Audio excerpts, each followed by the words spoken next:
Setelah sekian lama kita ngerasani sepeda Belanda dan Inggris, maka tiba saatnya kita ngerasani sepeda-sepeda yang dalam tanda kutip buatan Indonesia, atau setidaknya dibuat di Indonesia, atau minimal namanya beraroma Indonesia.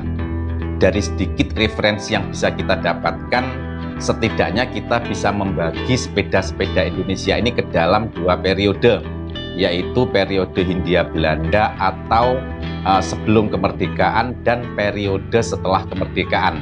Jadi ternyata sepeda-sepeda yang kita sebut sebagai sepeda Indonesia ini dimulai sudah sejak lama. Selengkapnya simak video ini hingga usai, tekan tombol like, tulis komentar, dan jangan lupa subscribe agar kita bisa selalu berbagi pengetahuan seputar sepeda tua. Saya Binawan Arif, selamat datang di Rumah Rimbun. Sekarang kita mulai dari zaman Hindia Belanda atau era sebelum kemerdekaan.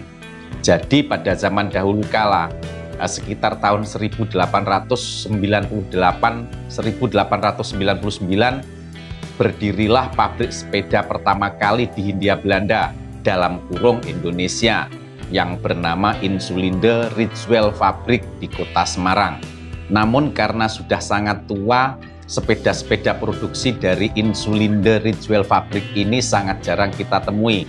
Dan sayangnya kita juga tidak mendapatkan informasi kapan terakhir pabrik ini memproduksi sepeda. Beberapa tahun setelah Insulinde atau sekitar tahun 1930-1940, ketika Hima memindahkan pabriknya dari Belanda ke Hindia Belanda, mereka mendirikan pabrik di Bandung yang memproduksi sepeda dengan merek Yangko, dan juga mendirikan pabrik di Malang yang memproduksi sepeda dengan merek Martin. Sayangnya untuk sepeda dengan merek Martin ini kita tidak mendapatkan satupun informasi baik berupa tulisan maupun gambar sepedanya. Itu sedikit informasi yang bisa kita dapatkan seputar sepeda-sepeda Indonesia dari era Hindia Belanda atau era sebelum kemerdekaan. Meskipun saya yakin masih banyak merek-merek yang lain dari era ini, tapi sayangnya kita tidak mendapatkan informasi atau referensi yang memadai. Sekarang kita menengok ke era setelah kemerdekaan atau sekitar tahun 1950-1960-an. Di era ini situasi persepedaan sudah sangat berubah.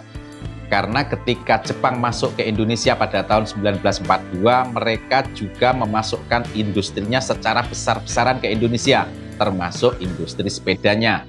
Jadi di era ini kiblat dari sepeda-sepeda Indonesia bukan lagi Belanda atau Inggris, tetapi sepeda-sepeda dari Jepang. Dan di era inilah sepeda-sepeda dengan nama beraroma Indonesia banyak bermunculan. Ada yang didatangkan utuh dari Jepang, kemudian oleh agen atau distributor di sini diberi merek sendiri yang beraroma Indonesia. Ada juga yang didatangkan dalam bentuk bahan, kemudian baru dirakit di sini oleh agen dan distributor, yang kemudian juga diberi merek sendiri yang mengindonesia. Dari era inilah kita mengenal cukup banyak sepeda-sepeda Indonesia.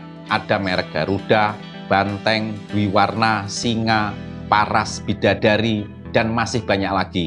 Namun sekali lagi sayangnya informasi atau referensi tentang sepeda-sepeda Indonesia ini sangat minim, sangat terbatas. Sehingga hanya sedikit yang bisa kita gali tentang sepeda-sepeda Indonesia asal Jepang ini.